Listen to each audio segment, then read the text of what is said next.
Hello friends. आज का हमारा टॉपिक फिर से कंटिन्यू होगा। लास्ट टाइम हमने एक रिमाइंडर स्टार्ट किया था। आज उसी का सेकंड पार्ट स्टार्ट करते हैं। रिमाइंडर्स में और भी कई तरह के क्वेश्चंस आते हैं। वो क्वेश्चंस को मैं एक एक करके आपको करवाऊंगा। तो बेसिक से स्टार्ट करते हैं। पहला पार्ट हम कर चुके हैं, सेकंड पार्ट आज हम स्टार्ट करेंगे। एक बात मुझे ज़रूर कहनी है कि अगर आपको ये वीडियो अच्छी लगे तो प्लीज़ सब्सक्राइब जरूर करिएगा और लाइक भी करिएगा। चलिए स्टार्ट करते हैं। पहला पार्ट है, इसमें क्वेश्चन है, किसी संख्या को 119 से भाग करने पर शेष 65 शेष बचता है, तो उसी संख्या को 17 से भाग करने पर क्या शेष बचेगा। क्वेश्चन क्या बोला है? क्वेश्चन बोला है 119 से भाग करने पर शेष बचता है क्या? 65, और पूछा क्या है, उसी संख्या को 17 से भाग करना है। कितने से भाग करना है? 17 से। तो शेष क्या बचेगा? अब इसका आंसर जानने के लिए यह बात देखना जरूरी है, जरा ध्यान से देखो। क्या 8 4 से भाग होता है? हाँ होता है, आप जानते हो। क्या 16 4 से भाग होता है? हाँ होता है। यानी कि अगर 8 4 से भाग होता है तो 16 भी 4 से भाग होगा, क्योंकि 16 8 से भाग हो जाता है। तो ऐसी संख्याएं, जैसे अगर कोई संख्या 12 से भाग होती है तो वो 6 से होगी कि नहीं होगी, क्योंकि 12 खुद 6 से भाग होगा।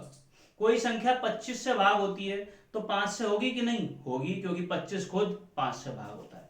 तो अगर मैं कोई भी संख्या लेता हूं, जैसे अगर मैं कहूं 32 से कोई संख्या डिवाइड होती है, क्या वो 16 से होगी? हाँ होगी, क्योंकि 32 खुद 16 से डिवाइड होता है।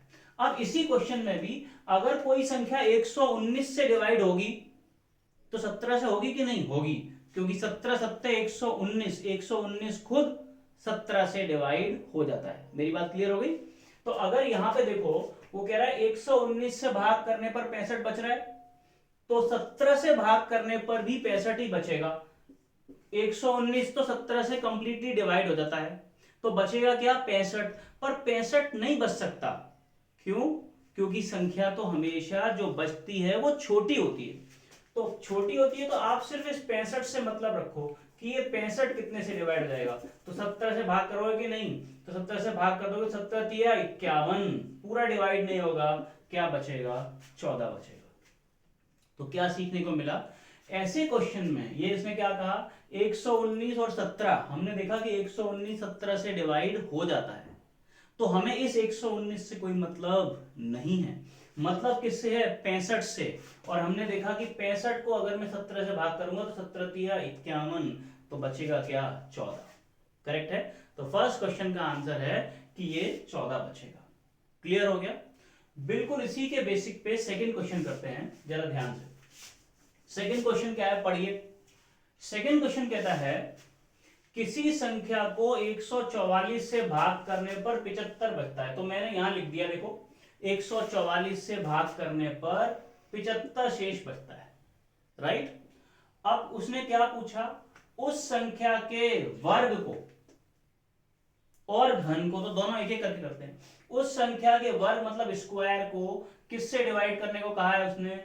24 से। और हमें तो पता है कि 144 24 से कंप्लीटली डिवाइड हो जाता है, तो इस 144 से मुझे कोई मतलब नहीं है। 24 छिंग 144 डिवाइड हो गया, मुझे उससे कोई मतलब नहीं है। अब क्या कहा था उसने? उस संख्या के वर्ग, वर्ग का मतलब है पावर 2। और जरा देखो, वर्ग का मतलब यही तो होगा 75 गुणा 75। और किससे डिवाइड करना है? 24 से। 24 का टेबल आता है, 24 तिया 72, क्या बचे? 3। फिर 24 तिया 72, क्या बचे? 3। बीच में निशान किसका है? गुणा का, तो 3 तिया 9। ये आ गया आपका आंसर। तो 24 का वर्ग करने को कहा है तो वर्ग करेंगे, क्यूब करने को कहा है तो क्यूब करेंगे, डबल करने को कहा है तो डबल करेंगे, जैसा कह रहा है वैसा ही करेंगे। करेक्ट है? ओके। इसी में नेक्स्ट पूछा है घन, तो घन के लिए क्या करेंगे?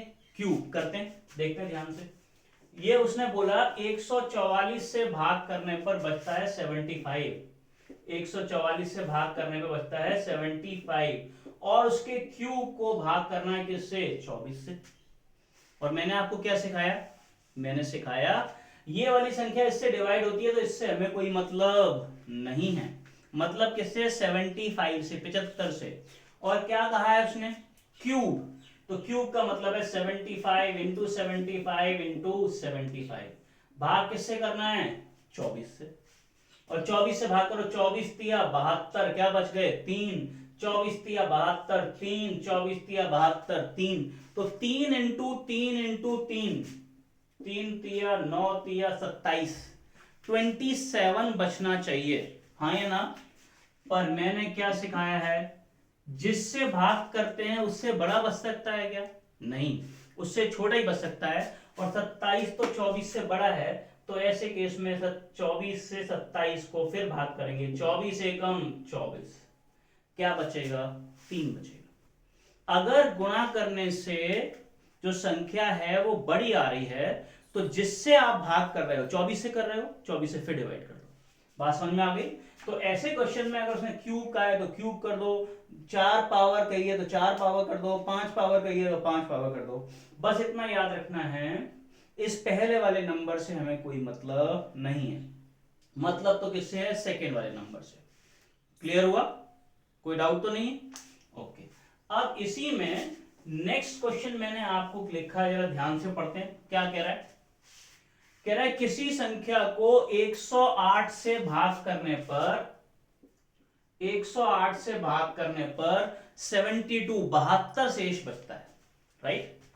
अब उसी संख्या को किससे भाग करना है? 18 से। अब देखो, मैंने ये कहा कि इससे तो मुझे कोई मतलब नहीं है, क्योंकि 108 तो डिवाइड हो जाएगा, 18 छेंगे 108। अब बचा क्या? 72। और 72 को डिवाइड करें तो 18 चौक 72, ये भी पूरी तरीके से डिवाइड हो जाएगा।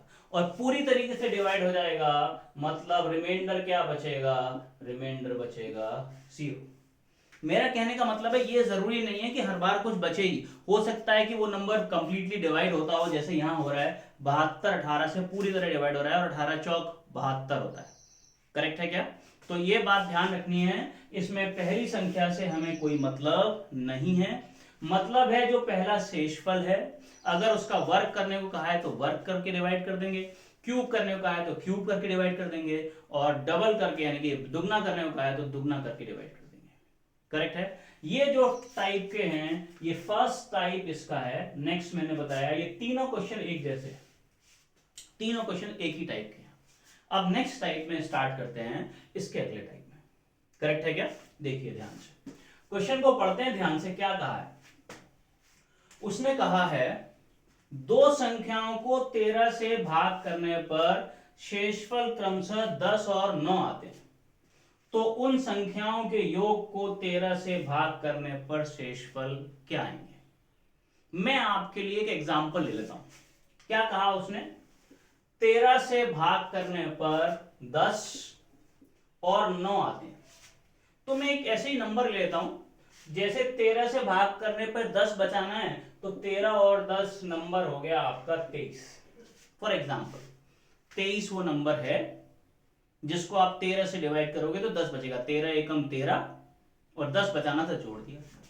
इसी तरह से 13 से भाग करने पे 9 बचाना है तो 22, 13 और 9 22।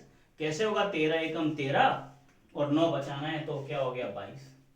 तो माना की संख्याएं हैं 23 और 22। 23 को 13 से भाग करेंगे तो 10 बचेगा, और 22 को 13 से भाग करेंगे तो 9 बचेगा। अब उसने क्या कहा है? दोनों संख्याओं के योग को तो जोड़ दीजिए। जोड़ के क्या आया? 55, 55। दोनों संख्याओं के योग को 13 से भाग करने पर क्या शेष बचेगा? तो 55 को भाग कर लेंगे नहीं?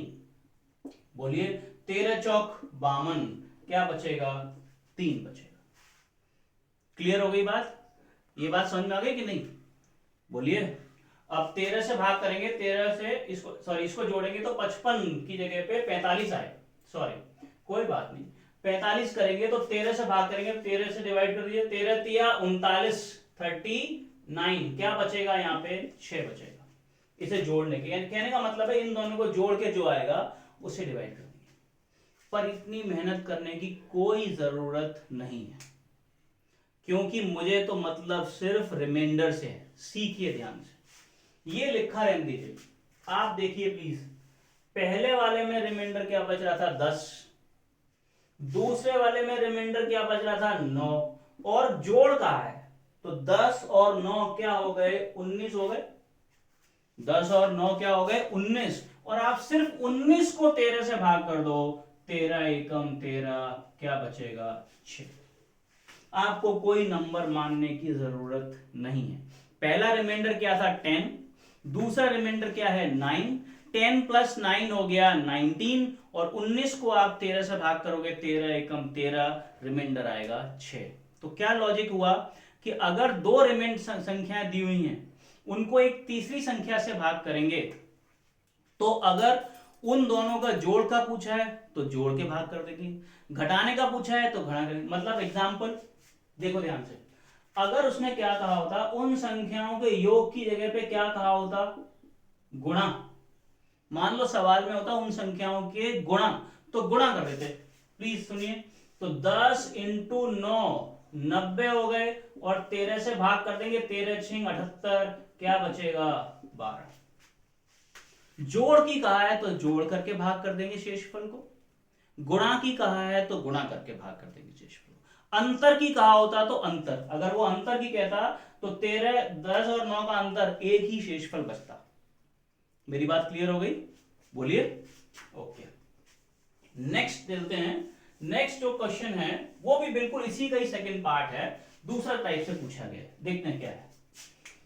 कह रहा है दो संख्याएं हैं 98 और 138, 98 और 138, इनको किसी तीसरी संख्या से भाग करने पर 3 और 5 शेष बचता है। पूछा क्या है, तो दोनों संख्याओं के योग को उसी संख्या से भाग करने पर क्या शेष बचेगा। इस बार सवाल में डिफरेंस ये है कि संख्या दी हुई नहीं है। अभी तक संख्या दी हुई थी हम जिससे भाग कर रहे थे, अब वो संख्या दी हुई नहीं है किससे हम भाग कर रहे हैं। लेकिन क्या कहा है सुनते हैं, 98 से भाग करने पे क्या बचता है 3, और 138 से भाग करने पे क्या बचता है 5। तो ये जो बच रहा है इसका तरीका क्या सीखो, यानी कि 98 में 3 एक्स्ट्रा है, तो 3 इसमें से घटा दो, तो बचेगा क्या 95, 95। ऐसे यहां क्या बच रहा है 5, इसमें से घटा दो, तो क्या बचेगा 133। यानी कि 98 को भाग करने पे 3 बच रहा था, तो वो 3 मैंने घटा दिया, 95 बचा। यानी कि 95 उस संख्या से कंप्लीटली डिवाइड होता है। ऐसे ही 138 को भाग करने पे क्या बच रहा था 5 एक्स्ट्रा था, वो 5 मैंने हटा दिया, तो क्या आ गया 133। अब ये 95 और 133, 95 और 133 ऐसी दो संख्याएं हैं जो उस तीसरी संख्या से डिवाइड हो जाती हैं। तो वो संख्या निकालनी है, तो देखो क्या करेंगे, इनका एचसीएफ, इनका मासा, एक ऐसा नंबर जो 95 को भी डिवाइड करता हो और 133 को। आपको पहाड़ा आता ही है, 19 पंजे 95 और 19 सत्ते 133, तो इनका एचसीएफ क्या है 19 है। तो 19 वो नंबर है जिससे तुम 98 को डिवाइड करोगे, 19 पंजे 95, 3 बचेगा, और 138 को भाग करोगे 19 सत्ते 133, 5 बचेगा। अब पूछा क्या है आगे, तो दोनों संख्याओं के योग को उस संख्या से भाग करने पर क्या बचेगा। और वैसे तो आंसर यहीं पे दिख रहा है, 3 और 5 क्या बचेगा 8, 3 और 5 8। लेकिन अगर आप अलग अलग देखना चाहो, ये मैंने आपसे पूछा था यदि वो संख्या पूछ ले, यदि वो संख्या पूछ ले कि संख्या क्या है, तो वो संख्या तो है 19। कैसे निकाली, कॉमन घटाने के बाद दोनों का एचसीएफ मासा निकाल लिया। तो अब अगर वो पूछ रहा है कि वो संख्या अगर दोनों को जोड़ के कितना बचेगा, तो जोड़ने के लिए कुछ नहीं करना है, इन शेषफल से ही मतलब है। आप चाहो तो अलग अलग करके कर सकते हो। अब 98 और 138 को जोड़ लोगे आप, और 98 और 138 को जोड़ोगे तो 106 236 हो जाएंगे। कितने हो जाएंगे 236। और जो तो 36 को 19 से भाग कर लोगे नहीं, 19 एकम 19, कितने बचेंगे 4, बोलिए, और 19 दूनी 38, देखो क्या बच रहे हैं 8। इतनी मेहनत करने की जरूरत नहीं है। अगर शेषफल पूछा है तो डायरेक्ट शेषफल जोड़ दो। क्या पूछा था, यहां पे बच रहा है 3, यहां पे बच रहा है 5, 3 और 5 क्या हो जाएगा 8। प्रॉब्लम कब आती है, जब शेषफल संख्याओं से बड़ा हो जाए। मान लो अगर यहां 13 और 15 होते तो 13 और 15 जोड़ करके कितने हो जाते 28, और आपका भाग किससे कर रहे थे आप 19 से, आप तो 28 आंसर दे देते, आंसर हो जाता गलत। हाँ या ना, ये आंसर डायरेक्ट 8 तब आएगा जब जो शेषफल होंगे वो छोटे होंगे। अगर शेषफल बड़े हुए तो पहले आपको संख्या ही निकालनी पड़ेगी, जैसे हमने ये 19 निकाली है, और तब आपको डिवाइड करना पड़ेगा।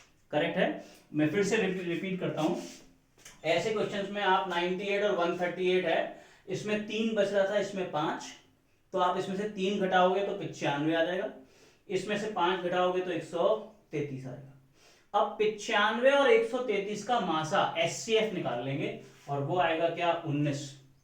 हाँ या ना, 19 से भाग करेंगे तो देखते हैं ये दोनों डिवाइड हो जाते हैं, 95 और 133, यानी कि संख्या तो आ गई 19।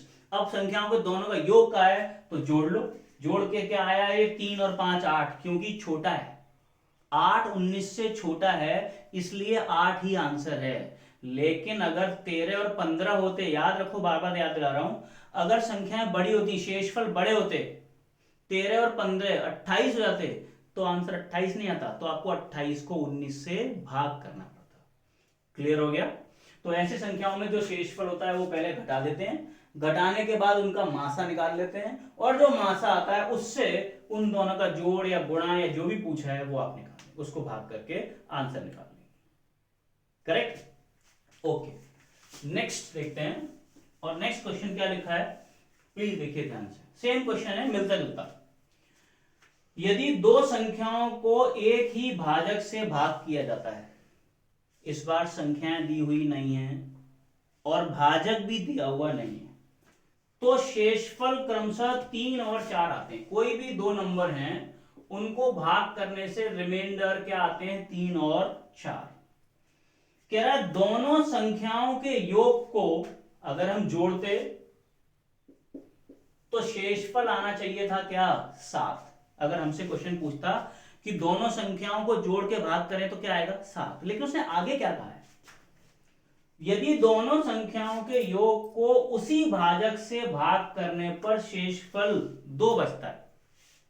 अब हमें तो पता है हमारा तो शेषफल क्या बच रहा है 7, उसका क्या बचता है 2। इसका मतलब वो संख्या क्या है 5 है। क्यों, क्योंकि हमारा तो शेषफल बचा था 7, इसका भी आंसर 7 आना चाहिए था, पर इसका आंसर कितना है 2 आ रहा है। ऐसा कब हुआ होगा, जब इसको हमने किसी संख्या से भाग किया होगा और 2 बचा होगा, तो वो संख्या क्या रही होगी 5 रही होगी। या ऐसे क्वेश्चन को आप डायरेक्ट ऐसे समझ सकते हो कि जो दो शेषफल हैं 3 और 4, दोनों को जोड़ो क्या आया 7। अब उसने क्या कहा था, कुछ शेषफल बचता है, सपोज क्या शेषफल क्या था यहाँ पे 2, तो सीधे घटा दो, 7 में से 2 गए, आंसर आ गया 5। क्लियर है क्या, बोलिए। इसी में हम नेक्स्ट टाइप अभी कंटिन्यू करेंगे, तब इसी में आगे कैसे कैसे क्वेश्चंस बनते हैं वो मैं आपको बताता हूं। ठीक है, फिर मुलाकात होगी आपसे। Thank you.